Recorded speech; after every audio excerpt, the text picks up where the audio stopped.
ওঙ্কার বাংলা ডিজিটালে আমি সহেলি। এই মুহূর্তের খবর হলো আহমেদাবাদ বিপর্যয়ের 5 দিন, ফের এয়ার ইন্ডিয়ার উড়ানে বিভ্রাট। আকাশে উড়েও যান্ত্রিক ত্রুটিতে ফেরানো হলো বিমান। দিল্লি থেকে রাঁচির উদ্দেশ্যে উড়ে যায় এয়ার ইন্ডিয়ার এক্সপ্রেসের বিমান। রাঁচিতে নামার কথা ছিল সন্ধ্যে 6টা 20-তে। টেক অফের পরে যান্ত্রিক ত্রুটি দেখে দিল্লি বিমানবন্দরে ফিরিয়ে আনা হয় বিমান। যান্ত্রিক ত্রুটি সারিয়ে পরে রাঁচিতে যাত্রা, জানালো এয়ার ইন্ডিয়া। বিধানসভার মন্ত্রিসভার বৈঠকে অন্যান্য অনগ্রসর শ্রেণীর তালিকা নিয়ে বিশেষ বার্তা দিলেন মুখ্যমন্ত্রী মমতা বন্দ্যোপাধ্যায়। বিরোধীদের দোষে তার দাবি, বিজেপি সিপিএম এর একাধিক কার্যকলাপের জন্য আমজনতার কাছে ভুল বার্তা যাচ্ছে। সাধারণের কাছে সঠিক তথ্য তুলে ধরার দায়িত্ব দিলেন মন্ত্রীদের।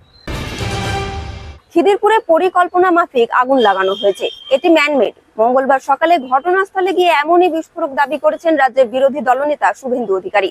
মুখ্যমন্ত্রীকে নিশানা করে তার খোঁচা, মমতা বন্দ্যোপাধ্যায় সকলের মুখ্যমন্ত্রী হতে পারেননি, গরিব ব্যবসায়ীদের তো নয়। এরকম আরো আপডেটের জন্য নজর রাখুন ওঙ্কার বাংলা ডিজিটালে।